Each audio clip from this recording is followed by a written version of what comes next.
Bonsoir à tous, c'est toujours un plaisir de vous retrouver sur RTI 1.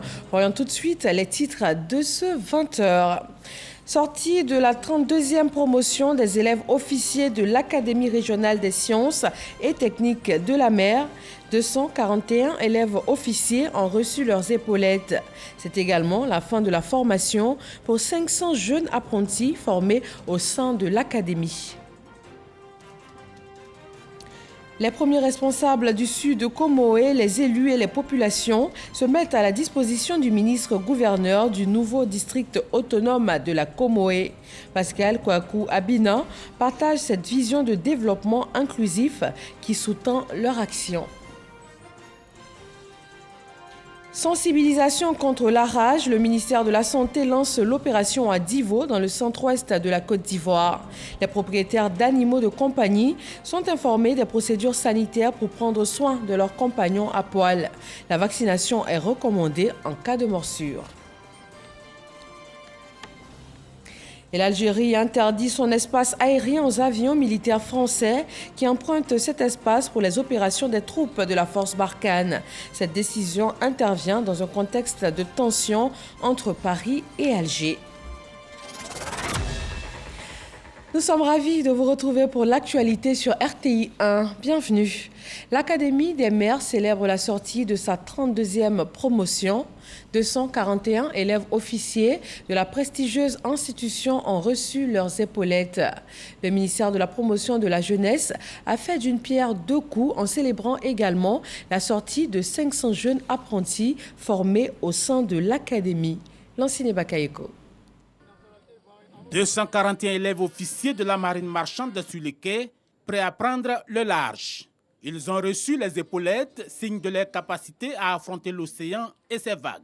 Ces élèves en fin de cycle, parmi lesquels 50 filles, ont été formés aux métiers maritimes, portuaires et industriels, ainsi qu'aux questions de sécurité en mer. Le secteur des transports, en particulier celui des transports maritimes, est un monde dynamique dans lequel l'évolution technologique s'associe harmonieusement aux réformes politiques et juridiques, et cela pour répondre aux besoins croissants des populations en termes notamment d'écoulement de matières premières, de consommation de biens et services. Cette 32e promotion est composée d'une dizaine de nationalités africaines. Pour améliorer la qualité de la formation, l'Académie plaide pour des bourses enseignants, des stages embarqués en faveur des étudiants, le bitumage de la voie d'accès et un navire-école. Je veux vous rassurer que j'ai pris bonne note des préoccupations évoquées, à savoir l'appui auprès des armateurs pour l'obtention de stages embarqués au bénéfice des élèves des filières navigantes, l'appui pour l'insertion socio-professionnelle de mes filleuls, le bitumage de la route menant à l'Académie. Je les soumettrai fidèlement à Monsieur le Premier ministre. Cette sortie d'élèves officiers a aussi été marquée par la remise d'attestations à 500 jeunes apprentis formés durant 6 mois dans le cadre d'une convention entre l'Agence d'emploi jeunes et l'Académie régionale des sciences et techniques de la mer. À la fin de leur stage, 153 d'entre eux, issus de 9 secteurs d'activité, bénéficieront d'un accompagnement à l'auto-emploi par mon ministère pour les 347 autres restants. Ils seront accompagnés dans leur recherche d'emploi à travers les dispositifs de l'Agence d'emploi jeunes. Au regard des résultats positifs obtenus dans le cadre de cette coopération avec l'Académie, le gouvernement annonce pour la mi-octobre un nouveau recrutement de 1000 jeunes à former dans 20 métiers. Le président du Conseil régional du Sud de Comoé prend l'engagement en son nom et en celui de toute la région de participer pleinement au développement du district autonome de la Comoé. Un engagement devant le ministre-gouverneur du district, Pascal Kouakou Abina, venu à leur rencontre. Eugène Atoubé. À Tiapoum comme à Aboisseau, l'essentiel de l'adresse du ministre-gouverneur Pascal Kouakou Abina aux populations, cadres, chefs coutumiers, élus et autorités administratives a porté sur l'attribution du district autonome de la Comoé et le bénéfice que la région du Sud Comoé va en tirer. Quand vous regardez l'arborescence de l'organisation de la gestion du territoire, il y a un pan qui manquait, qui vient d'être intégré. Et donc la communication sera beaucoup plus fluide. on aura beaucoup de moyens maintenant de nous adresser au sommet de l'État. Le conseil régional, après le conseil régional, le ministre du district, et puis après, on remonte. Nous allons nous mettre ensemble dans le sud Komoué à travailler pour que le ministre gouverneur puisse mener sa mission. Nous sommes là pour aider le gouvernement, pour que nous tous nous avançons dans la paix, dans la continuité et pour le développement de la Côte d'Ivoire. Le développement de la Côte d'Ivoire, c'est à cette réalité que répond la création des districts autonomes. Traduction de la vision du président de la République Alassane Ouattara. Vous savez qu'il y a un conseil de district qui va siéger. Je crois que ce conseil va donner les orientations générales que les collectivités vont suivre. Pour le conseil régional, comme pour l'ensemble des collectivités territoriales, le district autonome de la Komoué est une opportunité qui inspire beaucoup d'attentes. Il ne nous reste qu'à vous accompagner, monsieur le ministre gouverneur, afin que vous réussissiez votre mission dans l'intérêt supérieur de nos populations. Le district autonome de la Komoué couvre les régions du Moronou, de l'Indéné-Dioblin et du Sud Komoué. Une communauté d'hommes et de femmes partageant les mêmes traditions, les mêmes coutumes, les mêmes valeurs, la même culture et les mêmes aspirations. Le regroupement de ces trois régions est incontestablement une force pour ce que chacune représente et un atout à capitaliser. Le district autonome, comme un véritable outil de développement, cela n'est possible que si chacun de nous lui apporte sa contribution véritable et nécessaire dans le respect des pouvoirs conférés à chaque structure décentralisée et déconcentrée de l'État. Le district autonome de la Komoué, un véritable pôle de développement, c'est le rêve de Pascal Koko Abinan. En attendant, l'élaboration d'un livre blanc fera l'objet d'une réflexion. Ce sera la feuille de route qui va accompagner ce rêve. Dans le district des Montagnes également, on se mobilise. Les Ivoiriens de la diaspora originaires du Grand Ouest ont eu une rencontre avec le ministre-gouverneur Albert Flindé. Ils ont échangé sur l'opportunité des districts et la contribution participative des populations au processus de développement de leur district. Souleymane Donisongou et Abou Sanogo. Grande mobilisation de la diaspora des ressortissants du Grand Ouest. Cette rencontre illustre la volonté du ministre-gouverneur Albert Flindé à fédérer les compétences des filles, fils, élus et cadres au service du développement du district de montagne. Avec une volonté affichée de mettre en œuvre les projets de l'État dans leur localité, toutes les forces vives apportent leur soutien au ministre-gouverneur Albert Flindé. Vous comprenez très bien que lorsque cet instrument de développement a été mis à notre disposition par le président, ça a été une grande joie. Dans chaque région, s'il y a des gouverneurs et puis ministres et gouverneurs, moi, ça va droit au cœur. J'ai qu'à remercier le président de la République. Il est en train de faire un bon travail. Le nouveau district de montagne favorisera également la coordination, l'évaluation ainsi que le suivi de la bonne exécution des programmes et des projets de développement pour le bien-être des femmes, mais aussi des acteurs de la culture. Nous lui avons dit que nous le soutenons dans sa politique de développement. En le soutenant, bien évidemment, nous soutenons aussi la politique de développement du président Alassane Ouattara. Et nous lui avons dit que les femmes du district autonome des montagnes sont à sa disposition. Les premières sorties d'un homme d'État qui associe l'image des artistes, c'est déjà quelque chose de merveilleux. Mais à travers cela, c'est un appel, c'est une main qui nous a tendu pour que nous puissions l'accompagner, l'entourer, pour lui donner tout ce que nous avons comme génie créateur. Cohésion et paix, ensemble pour un district autonome émergent. Tel est le thème de cette rencontre. Le ministre-gouverneur du district des montagnes a appelé la population à l'unité et à la cohésion. Compte tenu des missions que le président nous a confiées, à savoir faire en sorte que tout ce qui est en train d'être fait par l'État, à travers ses démembrements, par l'État, à travers les projets, par les structures décentralisées que sont les communes et les régions, nous devons assurer la coordination et le suivi. En même temps, nous avons aussi notre vision. Cette rencontre a pris l'allure d'une fête populaire et elle a permis au ministre-gouverneur Albert Flindé de communier avec les ressortissants du Grand Ouest.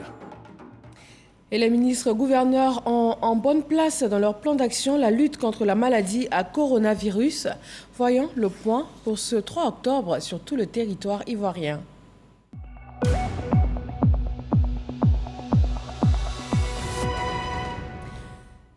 La Côte d'Ivoire compte 48 nouveaux cas de Covid-19 sur 3007 échantillons prélevés, 84 personnes déclarées guéries et 4 décès.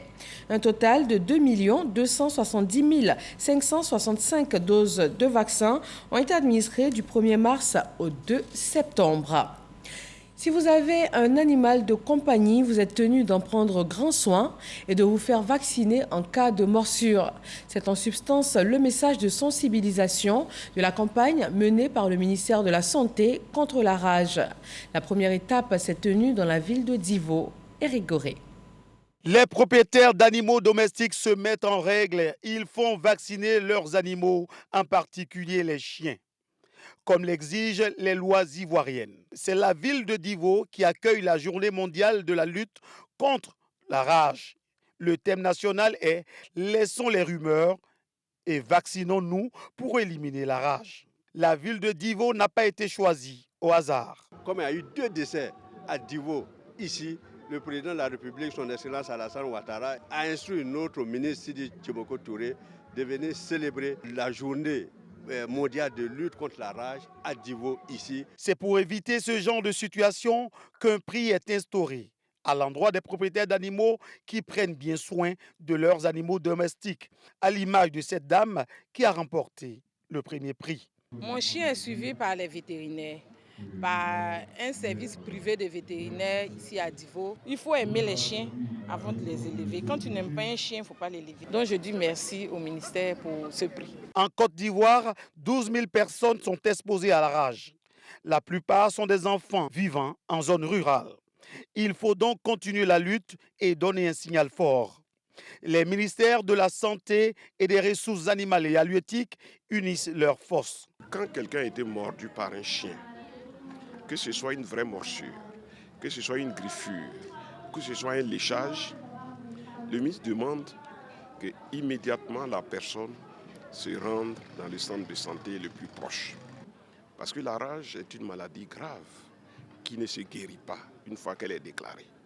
Il faut tout faire pour ne pas qu'elle se déclare. Les populations sont invitées à faire vacciner leurs animaux gratuitement et à se faire vacciner elles-mêmes en cas de morsure. Dans 15 jours, la rentrée universitaire unique de cette année va se faire. Le ministre de l'Enseignement supérieur et de la Recherche scientifique, Adama Diawara, en a parlé dans le magazine de ce dimanche. Il a aussi fait cas de la problématique de l'orientation des bacheliers. Un extrait de ces échanges avec Herman Guivet. Une rentrée universitaire unique pour 2 raisons, j'allais dire, fondamentales. La première raison, il faut éviter l'anarchie. Parce que je signale simplement que depuis un certain nombre d'années, nous avons une rentrée universitaire à plusieurs vitesses. Comment voulez-vous que les entreprises fassent confiance à un système académique qui se caractérise par ce que vous savez, c'est-à-dire des entrées à double vitesse, à multiples vitesses, et sans oublier des rentrées qui se font à des dates incongrues. Premièrement, il faut que l'apprenant, enfin le bachelier, ait demandé l'université la filière en question. Deuxièmement, il faut qu'il satisfasse aux critères d'âge. Troisièmement, il faut qu'il remplisse les critères au niveau des notes pour les matières spécifiques relatives à la filière. Et quatrièmement, il faut qu'il soit parmi les N premiers si la capacité d'accueil dans la filière est de N. Alors quand on regarde les capacités d'accueil cumulées, agrégées sur l'ensemble des 8 universités, mais ça nous fait 19 600 et quelques places disponibles. Et lorsque nous avons fait les classements en fonction de tous les critères que je viens de dicter, on s'est retrouvé avec 12 900 qui remplissaient les critères d'accès. Ça veut dire qu'en réalité, pour 19 600 places disponibles dans les universités publiques, on n'avait que 12 900 qui remplissaient les critères d'accès. Et ce qui nous a obligés d'ailleurs à dégrader un tout petit peu les critères d'accès, c'est-à-dire que là où par exemple on demande 14, on dégrade pour venir à 13. La commission, elle, sa configuration ne change pas. Pour une question de transparence. Tous les autres acteurs, notamment les parents d'étudiants, les syndicats d'enseignants, les syndicats d'étudiants, même la presse, ils viennent assister en tant qu'observateurs pour être sûr que tout se passe correctement, qu'il n'y a rien à cacher, que tout se fait de façon transparente. Mais je pense que nos amis auraient souhaité être membres de la commission. Non, il ne faut pas faire une commission non plus pléthorique parce que ça devient source de lourdeur et sans oublier qu'il y a quand même des primes à payer aux membres de la commission. Et dans tous les cas, les critères étant connus, et je ne pense pas que le fait qu'on soit observateur ou qu'on soit membre, il changerait quelque chose. Tous les problèmes qui sont, j'aurais dit, secondaires, qui sont de nature à freiner le développement de nos sous-secteurs, il faut faire en sorte que ces problèmes-là soient derrière nous. Et parmi ces problèmes, vous avez la superposition des années académiques, de nature, comme je l'ai dit, à perturber la mise en œuvre du système licence master doctorat, qui est un système mondial, hein, dans lequel nous baignons tous. Alors donc nous essayons de faire en sorte donc, que ces problèmes-là soient résolus. Et c'est à ce titre-là que la rentrée unique a été décidée avec l'assentiment de tous les acteurs du sous-secteur. Voilà donc un extrait du magazine de ce dimanche 13h. Une centaine d'artisans a pu obtenir le statut d'entrepreneur à l'issue d'une formation de l'agence Côte d'Ivoire PME. Il s'agit de leur fournir un cadre formel pour exercer leur activité professionnelle avec de meilleures conditions. Espérance Diakale et Jean-Luc Mangbo.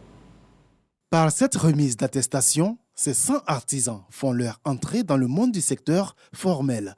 Des artisans de différents secteurs d'activité qui ont été formés dans le cadre du programme d'appui à la structuration des entrepreneurs PAZ.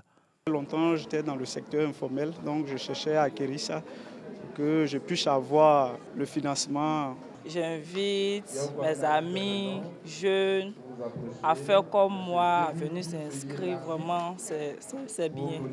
Le projet PAZ vise 10 000 personnes et consiste à recenser tous les acteurs du secteur informel, à les identifier et à leur délivrer gratuitement la carte de l'entrepreneur. C'est un processus qui a démarré et qui, donc, à la longue, amènera donc l'État à demander à toute personne de n'exercer aucune activité sans avoir de document. Ce document qui est délivré par Côte d'Ivoire PME dans sa phase donc, administrative première et dans sa phase juridique par le greffe du tribunal pourra donc leur permettre d'exercer leurs activités et de bénéficier de marchés publics ou de marchés privés. Avec leur statut d'entrepreneur, ces artisans n'auront désormais qu'à verser 2,5% de leur chiffre d'affaires à la mairie, contrairement aux taxes qu'ils payaient auparavant. Ils pourront aussi bénéficier de nombreux avantages, notamment l'accès à la couverture sociale, la réduction fiscale et l'accès au financement. Dans le domaine du foncier rural, 33 000 arbres vont être plantés sur les limites du village de Miadzin à Adzopé. Une opération suscitée par le projet Limitation des territoires villageois avec des arbres forestiers. Les communautés villageoises sont donc invitées à planter des arbres forestiers sur les limites de leurs terres. Didier Nguessan. Des arbres pour délimiter de façon matérielle les territoires villageois. L'initiative du ministère des Eaux et Forêts et de l'Agence foncière rurale entre dans sa phase pratique avec ce projet pilote dans le village de Miadzin, département d'Azopé. Il vise non seulement à sécuriser les terres et éviter les conflits fonciers, mais aussi à lutter contre la déforestation. Notre intervention se situe à la fourniture des plants, au transport et au planting, à assurer le suivi aussi, et aussi au collecte des données pour s'assurer que les plants sont vivants et que les plants peuvent produire des services écosystémiques que nous espérons avoir. Le nouveau code forestier accorde la propriété de l'arbre au possédant de la parcelle. Toutefois, celui qui plante un arbre sur une parcelle qui ne lui appartient pas en est l'usufruitier, en accord avec le propriétaire du terrain. Miadzin, un village qui bénéficie déjà d'un arrêté de délimitation des territoires de village qui fait 3500 hectares au total, dont le territoire fait 3500 hectares et dont le périmètre fait 36 km. Et cela nécessite le planting de 33 000 arbres. Le couvert forestier ivoirien correspond à 10% du territoire. L'objectif du gouvernement est d'atteindre 20% d'ici à 2030, soit 3 milliards d'arbres à planter. Cela permet en même temps de planter des arbres et de sensibiliser les populations autour de la reforestation, autour du reboisement. Voilà, donc tous ces objectifs-là sont atteints avec une seule opération. Et ensuite, nous ferons en sorte que les périmètres, donc des parcelles individuelles, des parcelles privées, puissent être également délimités par des arbres. Le partenaire technique remet des motos, bons de carburant et GPS à la direction régionale des eaux et forêts. De même, les communautés villageoises reçoivent des vélos pour la mise en œuvre du projet de planting d'arbres forestiers. Dans le secteur agricole, audit organisationnel de l'Office d'aide à la commercialisation des produits vivriers. Les acteurs veulent répondre efficacement aux mutations du secteur afin de relever les nouveaux défis qui se présentent à eux. Kader Sogodogo. L'Office d'aide à la commercialisation des produits vivriers, OCPV, a été créé le 27 juillet 1984. Ses axes d'intervention sont la diffusion d'informations économiques hebdomadaires, la promotion commerciale des infrastructures de mise en marché et enfin l'encadrement et l'assistance des opérateurs. 37 années après sa création, l'OCPV, face aux nouveaux enjeux du développement, se résout à prendre un nouveau départ, d'où l'atelier de Yamoussoukro à valeur d'audit organisationnel.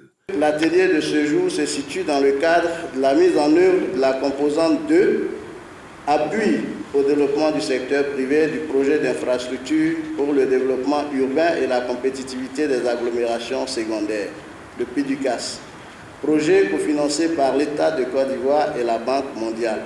Nous avons la lourde tâche de vérifier que le diagnostic du secteur vivrier effectué dans le cadre de cette étude est complet et fait ressortir les défis et enjeux majeurs de la commercialisation des produits vivriers.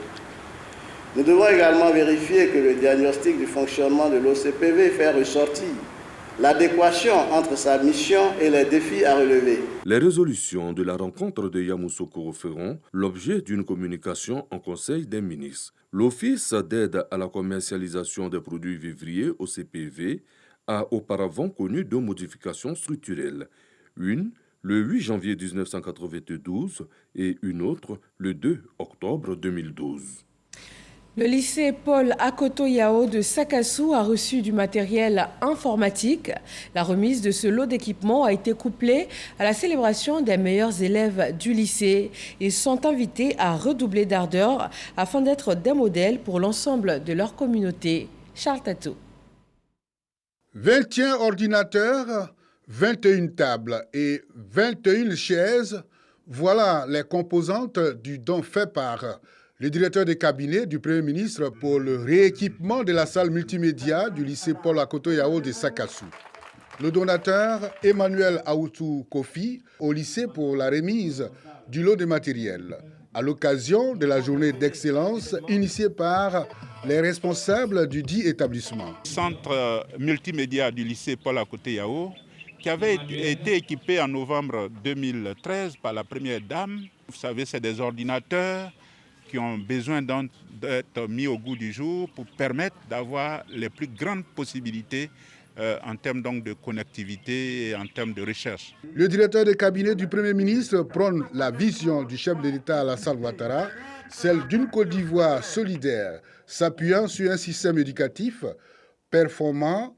Pour inscrire le département de Sakassou dans cette dynamique, il œuvre pour la réalisation de 2 collèges de proximité de cycle 1 en base 4. Un dans la partie nord de la localité, précisément à Souafoué-Dian, et l'autre au sud, localisé à Aloko-Diekro. Le ministre-gouverneur, marquant son soutien à l'action, l'a accompagné dans les 2 villages pour la pose des premières pierres. Ce que je suis venu dire à nos parents, c'est que nous sommes des disciples du président Alassane Ouattara. Cette réalisation sera disponible, par la grâce de Dieu, dans 1 an. Avant la pose de première pierre, Aoutou Kofi a procédé à la livraison de 3 logements de maîtres au groupe scolaire de Foto-Fouamekro qu'il a réalisé. Un mot de religion, l'église méthodiste unie Temple Mont-Sinaï est en fête. Elle a célébré ses pionniers lors d'un culte dit d'action de grâce. Grâce Kando. 17 pionniers de l'église méthodiste unie Temple Mont-Sinaï d'Atekoubé, honorés pour leur engagement et dévouement au service de l'œuvre de Dieu. L'église a voulu nous honorer et c'est une joie parce que nous avons eu grâce à Dieu à construire et nous avons construit ce beau temple qui est admiré par tous. Pour l'œuvre de Dieu, il faut être humble, il faut être soumis et généreux parce que c'est Dieu qui donne tout. Le temple Mont-Sinaï d'Atekoubé a fait sa première dédicace en 1973 et la deuxième en 2016. Il compte parmi les premières églises méthodistes centenaires de Côte d'Ivoire. Dans le livre des Proverbes, chapitre 22, le verset 1, il est dit que la renommée est préférable à la richesse. C'est extrêmement important et par le temps qui court, Nous avons besoin de modèles et chacun de nous doit, par l'action du Saint-Esprit, faire en sorte que notre vie laisse des traces. Une cérémonie qui a enregistré la présence du député maire de la commune d'Atekoubé, à qui hommage a été également rendu pour ses actions de bienfaisance à l'endroit de la communauté méthodiste unie. Nous sommes venus leur rendre un vibrant hommage pour que leur exemple de vie trace le chemin pour les générations futures, que leur engagement et leur foi soient source d'inspiration pour les jeunes générations. Parce que des hommes de ce village ont pris la relève de leurs parents et ont implanté l'évangile dans le cœur du peuple Achan pour bâtir un monde de paix, de fraternité et d'amour. Les 17 pionniers du temple à Mont Sinaï d'Atekoubé ont été élevés au grade de citoyen émérite d'Atekoubé par le député maire Paulin-Claude Danhou. Une note triste dans ce journal, le décès de l'artiste ivoirien Anoman Brou Félix. Ce pionnier de la musique akié a déposé à jamais sa guitare à Abidjan à l'âge de 86 ans. Autodidacte, il monte dans les années 1960 le groupe Ivory Band avant de créer, lors d'un séjour en France, la danse Wami. Virtuose de la guitare, danseur exceptionnel, Anoman Brou Félix a crevé l'écran par son talent. Il aura marqué de son empreinte la culture ivoirienne.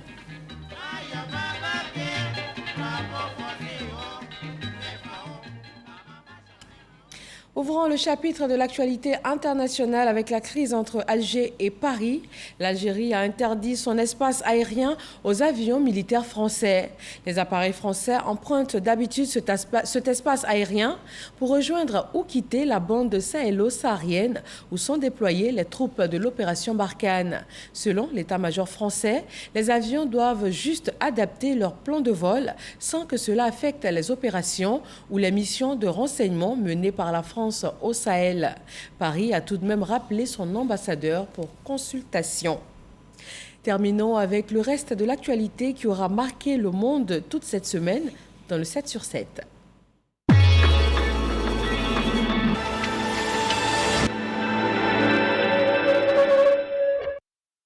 Le Premier ministre Choguel Maïga a évoqué la possibilité d'un report des élections prévues dans 5 mois, ce qui ouvrirait la voie à une prolongation de la transition. Pour lui, l'essentiel, c'est d'organiser un scrutin crédible, sans contestation sur la base d'un agenda issu des assises à venir, alors que la CEDEAO reste intransigeante sur la tenue de ces élections à la date prévue. Une vingtaine de pêcheurs au moins ont été tués dans un raid aérien de l'armée nigériane visant un camp djihadiste, ont rapporté lundi des habitants et des sources militaires. En effet, un avion de chasse a bombardé dimanche au matin un village bordant le lac Tchad, aux confins du Nigeria, du Niger, du Tchad et du Cameroun, un bastion du groupe État islamique en Afrique de l'Ouest. Le président tunisien Kaïs Saïd a nommé ce mercredi 29 septembre Najla Bouden Romdan au poste de Premier ministre jusque-là occupé par un homme. Najla Bouden, 63 ans, succède ainsi à Hichem Mechichi, qui aura passé moins d'1 an à la primature. Méconnue du grand public, elle aura la charge de composer son appareil gouvernemental dans les plus brefs délais. Le président équatorien a décrété mercredi l'état d'exception dans toutes les prisons d'Équateur au lendemain d'un nouveau massacre entre gangs rivaux dans un centre pénitentiaire du sud-ouest du pays qui a fait au moins 116 morts et près de 80 blessés. Les prisons équatoriennes sont depuis des mois le théâtre de violences récurrentes entre groupes criminels liés au trafic de drogue. Le chef de la junte en Guinée, le colonel Mamadi Doumbouya, a prêté serment vendredi comme président pour une période de transition à la durée et au contenu toujours inconnu. Le commandant des forces spéciales qui ont renversé le président Alpha Condé le 5 septembre en uniforme d'apparat beige, portant béret rouge et lunettes noires, a juré devant la Cour suprême de consolider les acquis démocratiques, de garantir l'indépendance de la patrie et l'intégrité du territoire. La cérémonie s'est tenue au palais Mohamed V de Conakry devant un parterre de personnalités et de diplomates étrangers. Au Tchad, la coalition d'opposition et de la société civile Wakite Tama, dispersée à N'Djamena par les forces de l'ordre, Elle avait prévu de manifester pour protester contre la gestion du pays par les autorités de transition. Mais la coalition et les autorités ne se sont pas entendues sur l'itinéraire des manifestants. Le bilan fait état de plusieurs dizaines de blessés. Une répression majeure dans l'ouest de la Libye a entraîné la détention d'au moins 4000 migrants, dont des centaines de femmes et d'enfants. L'ONU a déclaré qu'au moins un jeune migrant avait été abattu et 15 autres blessés, dont 2 dans des conditions graves lors de la répression. Les raids ont eu lieu vendredi dans la ville occidentale du Gargaresh, dans le cadre de ce que les autorités ont décrit comme une campagne de sécurité contre la migration et le trafic de drogue.